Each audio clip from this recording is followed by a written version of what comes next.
días, bienvenidos, bienvenidas a esta ruta que organizamos desde la sección de Historia y Patrimonio del Ateneo de Badajoz, con el objetivo de hacer un recorrido por algunas manifestaciones arquitectónicas de edificios construidos en nuestra ciudad entre finales del siglo XIX y las primeras décadas del siglo XX. La primera parada de esta ruta la hacemos aquí, en la Plaza de Minayo, un lugar emblemático de Badajoz, muy céntrico, que tiene un gran pozo histórico, pese a que si divisamos algunos de esos edificios vemos que tienen una traza más moderna. Esta ruta que organizamos desde el Ateneo de Badajoz forma parte de un ciclo que vamos a organizar con la asociación AIAR con el fin de difundir el patrimonio de las tres ciudades que forman parte de la Eurobec: Badajoz, Elvas y Campomayor. Este mes de octubre comenzamos con esta ruta por la arquitectura pacense de finales del 19 y principios del 20. El próximo mes de noviembre, en concreto el día 23, los amigos de AIAR organizarán una ruta por el patrimonio de Elvas y así sucesivamente. Iremos intercalando Badajoz, Elvas y Campomayor para difundir pues nuestro patrimonio. Hoy en Badajoz hemos empezado con algo quizá más desconocido por la ciudadanía, como es la arquitectura de esta época, de finales del 19 y principios del 20. Y empezamos aquí en la Plaza de Minayo porque nos encontramos ante un edificio cuyos orígenes son del siglo XIX, aunque es cierto que el inmueble que tenemos actualmente está prácticamente totalmente levantado, ¿de acuerdo?, sobre lo que fue uno de los principales teatros de la ciudad, el Teatro López de Ayala, que se inauguró en el año 1886. Forma parte de ese patrimonio arquitectónico de finales del siglo XVI que se levantó sobre lo que fue el campo de San Francisco, es decir, el entorno de el antiguo convento de San Francisco, que se ubicaría donde se encuentra ahora el edificio del Banco Santander, la iglesia de Nuestra Señora de San Juan Bautista, la avenida Juan Carlos I, y también nos encontraríamos con parte de lo que hoy es el Paseo de San Francisco. Es un rincón que tiene mucha importancia histórica, como también, como podemos ver ahí, el edificio conocido como el Hospital de San Sebastián, cuyos orígenes se remontan al siglo XVII, aunque el inmueble actual que divisamos aquí es del siglo XVIII y se le atribuyó a Diego de Villanueva y tiene un estilo más bien tardobarroquismo, es decir, nos recuerda, es una mezcolanza entre un estilo de barroco final y un neoclásico. Fijémonos, por ejemplo, en la ménsula que aparece en la parte superior, la hornacina, con ese arco de medio punto, ¿vale? Y toda la portada elaborada con mármol procedente de las canteras de Borba, de aquí cerca. El Hospital de San Sebastián, que se utilizó en diferentes momentos con otros usos. Fue, por ejemplo, un hospicio real, pero ha tenido un uso asistencial hasta prácticamente finales del siglo XX o principios del siglo XXI. Este lugar, la Plaza de Minayo, era uno de los ejes de salida de la calle, lo que hoy conocemos como calle del Obispo, en dirección sur hacia lo que fue la Puerta de Jerez o Puerta del Pilar, ¿de acuerdo? También merece la pena destacar la escultura que encontramos ahí de José Moreno Nieto, un político y arabista extremeño nacido en Siruela en 1825, ¿vale? Un gran intelectual extremeño de la Siberia, que se erigió esa escultura por suscripción popular en el centro de esta plaza, y que además nos recuerda ese aire un poco decimonónico que quizás ha perdido la plaza al divisar la traza de algunos edificios, como por ejemplo este de la esquina, ¿no? O aquellos que están justo enfrente en lo que fue parte de la calle del Obispo con lo que hoy es la Plaza de San Antón. Recordemos que en la Plaza de San Antón estuvo ubicado el seminario de San Antón, que además estuvo, creo que hasta los años 80, ¿no?, que se derribó porque estuvo prácticamente ya en desuso, de tal manera que este triángulo que forman las plazas de San Antón, de Minayo y Paseo de San Francisco, pues se han convertido en un eje para el disfrute de la ciudadanía, ¿vale?, para el ocio, y es un lugar que nos indica pues eso, una importancia de zona de paso, de tránsito, ¿de acuerdo? Y el Paseo de San Francisco también merece la pena que recordemos sus orígenes, que se remontan a principios del siglo XIX en lo que fueron las huertas del convento de San Francisco, con ese kiosco de la música, con esos bancos con una azulejería que nos recuerdan la epopeya del descubrimiento y la conquista de América. Y también, si visamos al fondo, ese tipo de farolas tipo fernandina, también propias, con un sabor muy decimonónico. ¿De acuerdo? Son algunas de las referencias que podemos encontrar y que quedan de lo que fue el siglo XIX. Respecto a nuestro teatro, el Teatro López de Ayala de Badajoz, ya hemos dicho, es de finales del siglo XIX. Si lo vemos ahora, vemos que es la reconstrucción que se hizo en los años 90. Ese teatro, inaugurado, como ya hemos dicho, en 1886, estuvo en uso, fue incendiado y bombardeado durante la masacre de Badajoz, durante la toma de Badajoz por las tropas sublevadas que tomaron la ciudad. Fue bombardeado durante la guerra civil, quedó prácticamente destruido, y en los años 40 se va a reconstruir. Va a tener un uso cultural hasta finales de los 80, que entra de nuevo, queda cerrado, ¿no? Incluso hubo un peligro para que fuera derribado y construir edificios, ¿no? Dentro de esa dinámica de especulación, ¿no? De esos años de construir, como por ejemplo puede ser este tipo de edificios, representantes de ese boom inmobiliario que hubo en los 70, en los años 60, 70 y parte de los 80, pero gracias a la movilización ciudadana, ¿no? Y a diferentes actores y actrices políticos se pudo salvar, se conformó un consorcio, ¿no? Y el Teatro López de Ayala sigue afortunadamente ofreciendo una programación cultural con mucha calidad y una gran regularidad. ¿De acuerdo? Ese sería un poco algunos de los aspectos del siglo XIX que podemos citar en esta primera parada, que nos va a llevar por diferentes enclaves para conocer estos edificios de esta época. Nos encontramos en la calle Felipe Checa, también conocida como la calle Larga, obviamente por la longitud que tiene, que parte desde la calle Luis Braille, ¿no? En aquel recodo con la plazuela de la Soledad, hasta el Paseo de San Francisco. Hemos elegido este emplazamiento en esta ruta por el Badajoz decimonónico porque nos encontramos ante el inmueble que se levantó a finales del siglo XIX para la Diputación de Badajoz, un organismo que se crea en España a principios del siglo XX para la gestión de la administración provincial. Es un edificio que posteriormente fue restaurado y que en principio se ubicó como colegio de internos para el Instituto Provincial de Segunda Enseñanza, que se construyó justo por donde hemos venido, en la calle Hernán Cortés y la calle Obispo San Juan de Ribera. Ahí se encontraba el antiguo Instituto de Segunda Enseñanza, una de sus sedes, porque en realidad fue creado anteriormente en 1845 por una Real Orden de Isabel II y fue el primer instituto que tuvo la comunidad autónoma, Extremadura. También hemos pasado por la sede de la Real Sociedad Económica Extremeña de Amigos del País, también creada a principios del siglo XIX al calor de las ideas de la Ilustración. Durante el reinado de Carlos III se van a institucionalizar, crear estas sociedades para el fomento y el progreso cultural, económico del país.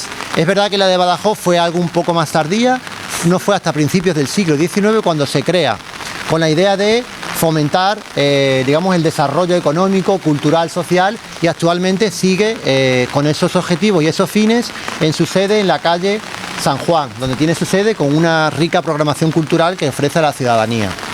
Hemos elegido este edificio porque nos habla un poco de cuál era el estilo arquitectónico fundamental en estos años, ¿no? Hablamos de un estilo fundamentalmente ecléctico. ¿Eso qué quiere decir? Que en un mismo edificio van a combinarse elementos de diferentes estilos artísticos. Algo propio también de esta arquitectura del XIX es el historicismo, es decir, lo vamos a ir viendo en otros edificios, cómo se va a tratar de emular estilos arquitectónicos previos. Por ejemplo, el estilo neorrenacentista, neobarroco, neomudéjar, ¿vale? Es decir, emular cómo fueron otros estilos, sobre todo de la época medieval y del siglo XVI y XVII. En concreto, este edificio, que está restaurado, pues tiene un aire, es decir, con esas balconadas, esa rejería, ese arco de medio punto, nos recuerda un poco a ese estilo más clasicista y más ecléctico que combina diferentes estilos. Este edificio, que hemos dicho que está restaurado, tuvo lugar esa restauración en torno a finales del siglo XIX con motivo de la exposición regional. Fue un momento de una gran eclosión cultural en Badajoz. Badajoz en el siglo XIX bueno, era una ciudad periférica, alejada de la corte, de los centros de poder, pero es verdad que en el último tercio del siglo XIX sí que tuvo un resurgir cultural que vino de la mano de ¿qué? De una serie de profesores que vinieron a trabajar, catedráticos al Instituto de Segunda Enseñanza. Hubo una gran efervescencia en cuanto a la prensa histórica, una serie de periódicos de diferentes ideologías que enriquecieron el debate cultural de una ciudad, pues bueno, básicamente la mayor parte de su población era analfabeta, pero sí que eran campesinos, pero sí que había un grupo de intelectuales que hicieron de Badajoz pues un cierto germen cultural. Entre ellos, por ejemplo, podemos destacar a quién, a Tomás Romero de Castilla, que fue uno de los introductores del krausismo. Él fue profesor, catedrático de ética y lógica en el Instituto de Segunda Enseñanza, y junto a él vinieron otros muchos profesores que introdujeron aires nuevos en esta sociedad adormecida, ¿no?, del Badajoz finisecular. Más podemos citar de estos tres edificios del siglo XIX, que han sido obviamente restaurados, sobre todo de la sede de la Diputación Provincial, se ubicaban en lo que fue el convento de Santa Catalina y marca una de las directrices, de los ejes de la historia de nuestra ciudad, que han sido, por un lado, su importancia militar y también religiosa.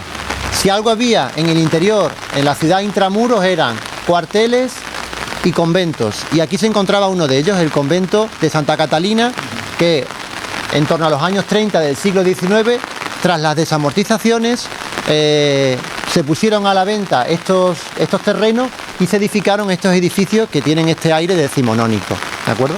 Y ya que estamos aquí, vamos a comentar también que nos encontramos, ya hemos dicho, en la antigua calle Zumbidero, la calle Larga, la calle Felipe Checa, la calle Flechas Negras. Durante la dictadura se le llamó así, que acaba ¿en qué? En esta escalinata, en lo que fue la llamada Gran Vía o Calle Mayor de Badajoz, un viejo proyecto que también se puso en marcha a finales del siglo XIX, pero sin embargo no se materializó hasta los años 70 del siglo XX.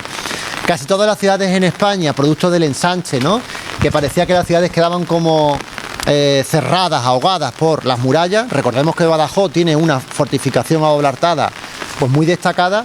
Digamos que los alcaldes, concejales, las autoridades de ese momento hablaban de, siguiendo la estela pues de otras grandes ciudades europeas, construir una arteria que vertebrase el interior de la ciudad. Y la idea de esos gobernantes, de esos mandatarios, era construir una especie de calle mayor, ancha o gran vía que comunicase Puerta de Palmas con Puerta de Trinidad.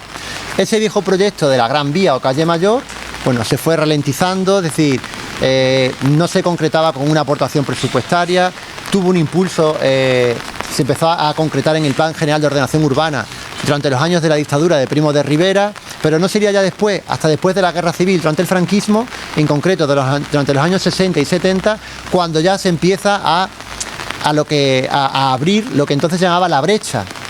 La brecha, que era, bueno, pues este entramado de calle, romper ese entramado de calles que existía aquí, que básicamente eran corralones, es decir, eran traseras de edificios para hacer esta gran vía que comunicase Puerta de Palmas con Puerta de Trinidad. Ese ambicioso proyecto finalmente quedó reducido a ¿cuál? Desde la plaza de Minayo, es decir, desde la intersección con calle San Juan de Rivera hasta la calle Santo Domingo. Y como un dato curioso que seguramente mucha gente conocerá porque lo vivió, fue pues que esta calle, que en principio iba a ser una calle recta, quedó torcida, entre comillas, porque primero se construyó el edificio de las antiguas Galerías Preciado, que condicionó el que la hoy avenida Juan Carlos I, calle Mayor, tenga ese trazado partido, por así decir, ¿no? Y digamos, la calle Felipe Checa, para salvar este desnivel, se construyeron estas escaleras, ¿vale?, que comunican ya con el Paseo de San Francisco, con lo que dijimos anteriormente que eran las huertas del convento de San Francisco. Justo el edificio donde hoy se encuentra la agencia tributaria, Hacienda, la delegación de Hacienda, ahí se ubicó uno de los primeros cementerios de la ciudad. Por orden de Carlos III, también ya se prohibió el enterramiento cerca de lugares sacros, cerca de iglesias, conventos, por también motivos de salud pública. Y uno de esos espacios que se ubicaron como cementerio, más allá, fuera de terreno sacro, terreno religioso, fue ese próximo a las huertas del convento de San Francisco, ¿vale? Es decir, para que veamos también los usos del territorio, de los suelos de nuestra ciudad que pisamos a diario Y de hecho esta ruta tiene también esa idea, ¿no? De que podamos descubrir, ¿no? Cuando paseamos por nuestra ciudad, de compras a nuestro trabajo, nuestro tiempo de ocio, agudizar la mirada y fijarnos, ¿no? En los diferentes usos, en los diferentes estilos de los edificios, ¿no? Que van mucho más allá del patrimonio quizá más conocido de Badajoz, como pueda ser la Alcazaba, su patrimonio militar, sino que también veamos su patrimonio civil y además dentro de la línea del tiempo, pues de los últimos siglos, como es finales del 19 y principios del 20. Uno de los rincones más emblemáticos del casco antiguo de Badajoz es sin duda la Plaza de la Soledad. Un rincón que guarda, atesora una serie de edificios de diferentes estilos propios de finales del siglo XIX y principios del siglo XX, como son una arquitectura ecléctica, modernista, racionalista, regionalista. Prácticamente tenemos casi todos los estilos de esta época. Esta plaza es una de las arterias del casco antiguo, puesto que comunica la calle San Pedro de Alcántara, atraviesa la Plaza de la Soledad, continúa con Francisco Pizarro, calle Menacho, hasta el Baluarte de Santiago, donde se encuentra la memoria de Menacho. Es uno de los ejes, una de las vías que comunican la Alcazaba con la fortificación abalartada, en concreto con el Baluarte de Santiago. Hemos escogido este rincón porque tenemos un rico repertorio de edificios que merece la pena conocer. El primero de los cuales, bueno, tenemos la ermita de la vocación de la patrona de la ciudad. Un edificio de principios del siglo XX donde se rinde culto a la patrona de Badajoz. Pero es verdad que esa patrona lo fue de Badajoz a partir del siglo XVII, porque antes la patrona era la Virgen de las Virtudes y del Buen Suceso, cuya talla, cuya escultura se encuentra dentro del Real Convento de Santa Ana, Real Monasterio de Santa Ana. ¿Por qué se dedicó, por qué se cambió la vocación de la patrona? Gracias al duque de San Germán, que era entonces el capitán militar de Extremadura, de la provincia de Extremadura, a finales del siglo XVII, que él era napolitano y trajo esa talla de la Virgen de la Soledad a Badajoz. Al parecer tuvo mucho éxito entre la población y la convirtieron en su patrona con el tiempo. Edificios que merece la pena. Uno de los más impresionantes, ¿no?, de esta plaza, y felizmente restaurado y con bastante buen criterio, es el edificio de las Tres Campanas. Un edificio de estilo modernista y ecléctico. ¿Por qué? Porque conserva diferentes elementos, como ya hemos dicho, de otros estilos artísticos. Es un edificio, fijaros, que en el modernismo encontramos edificios que van a tener un uso residencial y también un uso comercial, como fue ese almacén de finales del siglo XIX, que tiene la particularidad de contar con el primer ascensor que se ubicó en un edificio en Badajoz. Ese edificio, bueno, se alberga, se conserva en la memoria de muchas generaciones de bacenses, porque fue una mítica juguetería hasta prácticamente los años 90, si no recuerdo mal. Y recientemente ha abierto sus puertas como un hotel, como un restaurante, y la verdad es que es una suerte que haya gente en Badajoz que apueste por revitalizar edificios que tienen un valor histórico, dándole en este caso un uso turístico. Otro edificio que merece la pena, que para mí es uno de mis favoritos, es este que encontramos aquí, la Casa Álvarez. Fijaos, un edificio de estilo modernista, ¿no?, con esas balconadas, con esos estilos curvos, ¿no?, con ese aire tan francés, tan propio de finales del siglo XIX, principios del XX, cómo conserva las líneas curvas, la decoración, cómo aparece el uso del hierro, ¿no?, con esas balconadas, esos salientes, ¿no?, y con elementos en relieve y con relieves, además, sobre todo con el efigie de la Casa Álvarez, de la familia que lo mandó construir a principios del siglo XX. Casa Álvarez, principios del siglo XX. ¿Qué tenemos que tener en cuenta? Cómo en este momento de la historia del arte se usan nuevos elementos, como van a ser el hierro y el cristal. Recordemos que otro edificio que también se construyó a finales del siglo XIX fue el edificio metálico, el antiguo mercado de abastos, que se ubicó en la Plaza Alta. Desde 1899 hasta los años 70 del siglo XX prestó sus servicios como mercado de la ciudad, mercado de abastos.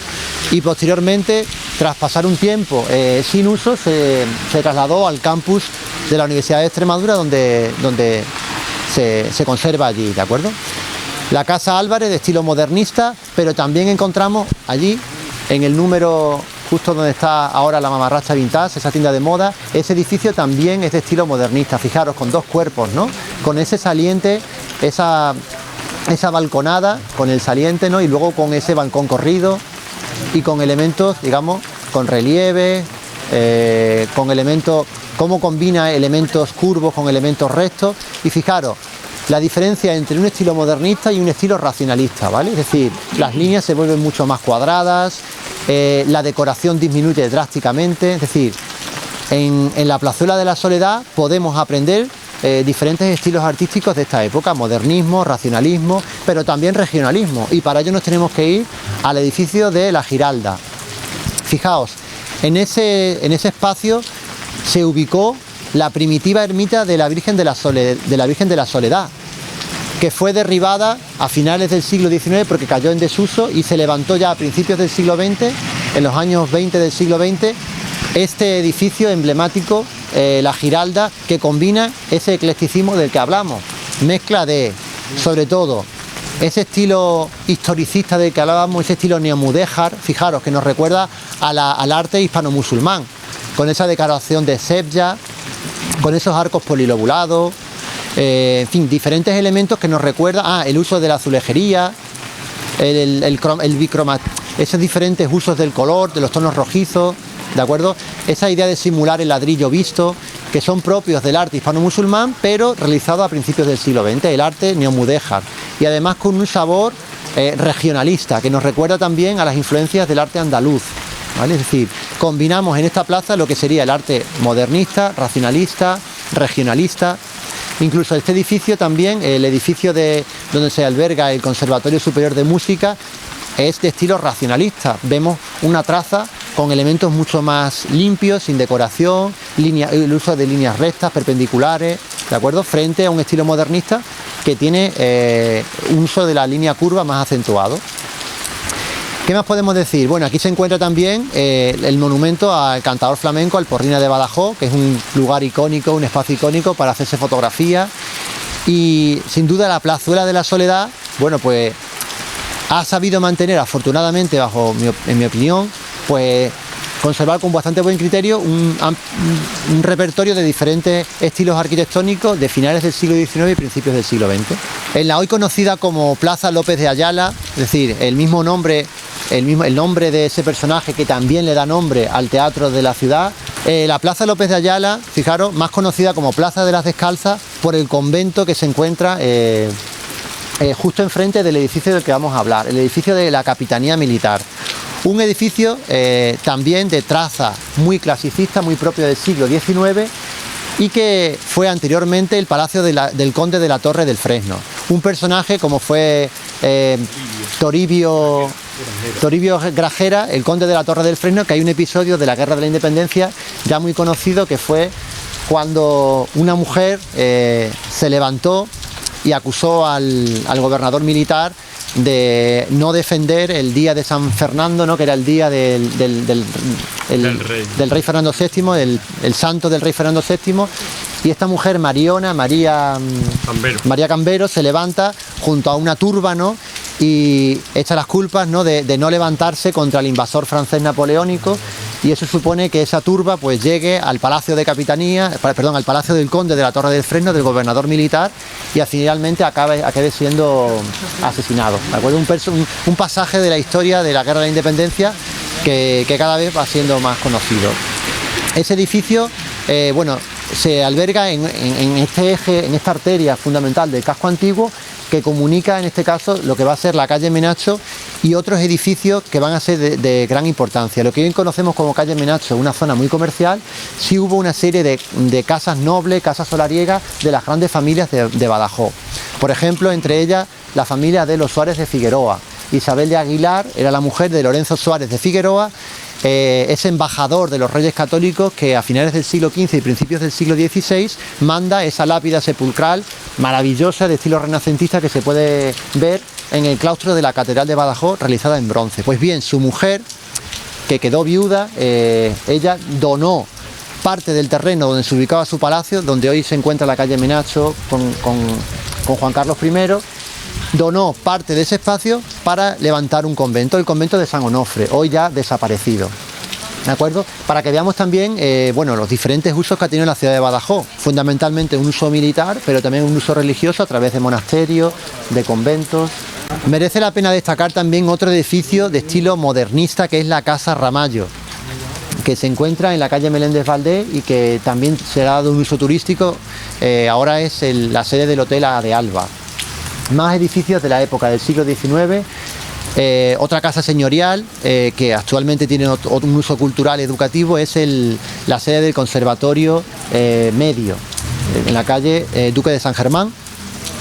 Y también, si hablamos también ya de décadas posteriores y de un estilo arquitectónico racionalista, del edificio de los sindicatos, de la sede de la UGT, que ahí sí que se advierten ese estilo tan racionalista, tan desnudo, ¿no? Con uso de líneas rectas, ¿no? Y que es muy diferente, obviamente, del estilo modernista de que tenemos aquí manifestaciones, ¿no? Más edificios que podemos destacar de esta zona. Justo en la calle Virgen de la Soledad también hay varios edificios que son viviendas propias de uso privado, que también tienen un estilo modernista. De tal manera que pasear por el casco antiguo de Badajoz, pues muchas veces es descubrir edificios, ¿no? Diferentes trazas, diferentes estilos, ¿no? Que parten de ese eclecticismo propio de esta época. En algunas ocasiones un estilo más acusado modernista, más racionalista, pero que merece la pena, bueno, pues poner la mirada, ¿no? En esos edificios que han sabido mantener y conservar, pues, ese sabor propio de su época. ¿Qué más? ¿Cuál? ¿Ha sido recreado modernamente? Yo creo que eso es nuevo todo, ¿no? Eso no es nada, eso no tiene mucho valor. Vamos, tiene valor, pero, sí, pero es nuevo. Y el mercado de Santa Ana. Ese también, ese es racionalista. Es verdad. Es que hay mucho. Es que hay mucho. Es que ahora... Ese también es muy bueno, además. El mercado de Santa Ana. Además, La biblioteca hoy. es curioso porque tiene una planta de cruz latina. Sí. Porque parece una iglesia, pero luego tuvo un uso comercial como mercado de abastos de la ciudad y ahora tiene un uso... podemos hablar también de ese. Otro ejemplo de la arquitectura racionalista es el antiguo mercado de Santa Ana, que se construyó en los años 40, justo después de la Guerra Civil, y que es curioso porque se planteó como una planta de cruz latina y tuvo un uso comercial, un uso como mercado. Y actualmente, después de un proceso de remodelación, se ha conservado, se mantiene como un uso cultural como sede de la Biblioteca Pública Municipal Santa Ana. Y más... ¿Los terrenos del convento de Santa Ana? No. El convento de Santa Ana, bueno, estaba el monasterio de Santa Ana, la manzana. No, sí, bueno, parte del edificio de la UGT eran del convento de Santa Ana. Pero la biblioteca no. La biblioteca yo creo que ya no. El mercado de Santa Ana no. El otro día han publicado precisamente una foto de los años 30. No sé si en el grupo este que ponen fotos, ahora no sé. Se había un solar en lo que sería la plaza de Santa Ana. Era un solar antes de construir la... Ahí no había nada, ¿no? No había nada. La foto en el 36. Claro. Sí. O durante la Guerra Civil, ¿no? Y después ya en posguerra, ¿no? Sí, por ahí. Pero el mercado de Santa Ana. Como mercado. Yo creo que fue un poco después, ¿no? Bueno, no sé. Sí, en 36, ¿no? Y más por aquí, sí. El convento de Santa Ana con lo de la sede de UGT. Sí, que donde se ubica el edificio racionalista de la sede de UGT formaba parte de las huertas del convento de Santa Ana, que era un poquito más grande, digamos. Recordemos que estos conventos, sobre todo gran parte de ellos, cuando tienen lugar las desamortizaciones de Mendizábal y de Madó, sobre todo la de Mendizábal, ¿no? Pues esos terrenos son incautados, las monjas, la congregación tiene que marcharse a otra sede, esos terrenos son puestos a la venta en pública subasta, se venden y se dedican, pues, a edificar nuevos edificios, ¿no? Nuevos usos. Como por ejemplo el convento de Santa Catalina, que prácticamente no hay nada, que hay inmuebles ya del siglo XIX y principios del XX, como es eso, el liceo de... que no hemos hablado que en la calle El Obispo se encontraba el casino, el gran casino, el casino de Badajoz, es donde se encuentra hoy la otra entrada del Palacio de la Diputación Provincial, y lo que hoy es la sala de exposiciones Vaquero Poblador era la sala de lectura del casino, y la sala de baile era donde se encuentra hoy el salón de pleno, con esas pinturas en el techo de Eduardo Covarsí. Es decir, ese inmueble creo que fue en la década de los 80, del siglo XX, cuando lo compra la Diputación para remodelarlo y ampliar su palacio provincial que daba para la calle Felipe Checa, es decir, comunicar toda la manzana. donde se encontraba anteriormente el convento de Santa Catalina. ¿Y el antiguo liceo? El liceo de artesanos estaba justo por bajo, donde estaba hoy, donde estaba la joyería Álvarez Buiza. Claro, en esa esquina ahí estaba el liceo de artesanos, ¿vale? Eso es, que era el antecedente del Ateneo de Badajoz, que tenía su sede ahí, ¿vale? Y el garaje Pla, espera, no hemos hablado. Sí, hostia, ese edificio ahí es mucho. Y la casa Álvarez Buiza. Y la casa Álvarez Buiza, que es de estilo regionalista. La casa Puebla, que la casa Puebla mezcla un poco todo, ahí es más ecléctica, ¿no? ¿Y qué más edificios conservamos? García Hierro. Cuando decís que se conserva algo de Santa Catalina, dice que apenas queda, que queda. No queda nada. Nada. De San Francisco tampoco, del convento. Lo único que quedaba es la iglesia, que se remodeló prácticamente en el siglo XIX, en el siglo XX se cambió toda, lo que es la iglesia ahora de San Juan Bautista. Era donde estaba la iglesia del convento, pero no hay nada ya, es todo remodelado, todo se ha cambiado. ¿Y el círculo de obreros? El círculo obrero también, el centro obrero. Eso está en la calle Ramón Albarrán, ¿no? Eso es. Era el Cinepacense, el centro obrero, y hoy Círculo Pacense, que también tiene un artesonado también muy interesante. Sí, eso es particular, es de una... El centro obrero de finales del siglo XIX. ¿Vale? Eso fue una donación de un mecenas de la ciudad, que fue el conde de la Torre del Fresno. No Toribio, sino un descendiente de ese conde. Un descendiente de ese conde, de esa familia noble, de la aristocracia. A finales del siglo XIX va a donar terreno, por ejemplo, para que los obreros tuvieran un lugar de espacio, de esparcimiento, y fue cuando donó para levantar el centro obrero. Ese sería el del Parque Ascensión. El del Parque Ascensión, y también el que donó espacio, el del vivero, ese, ¿vale? Efectivamente, el conde de la... el nombre no sé, el conde... Fernández Marquesta. Ese, el conde de la Torre del Fresno. Fernández Marquesta, el nombre no me acuerdo ahora mismo. El nombre de pila no me acuerdo. El conde de la Torre del Fresno. Sí, pero ese es el posterior. Ese es el primero, el segundo, ya no me acuerdo. El que estamos hablando ahora es otro conde de la Torre del Fresno, ya del siglo XX, sí, que era, el nombre no me acuerdo, pero el apellido es Fernández Marquesta. Sí. Marquesta. Fernández Marquesta. Y este fue el del Parque Ascensión, que tenía una hija que se llamaba Ascensión. El del Círculo Pacense, el que donó los terrenos del vivero, del viejo vivero para el estadio, hizo muchas obras benéficas.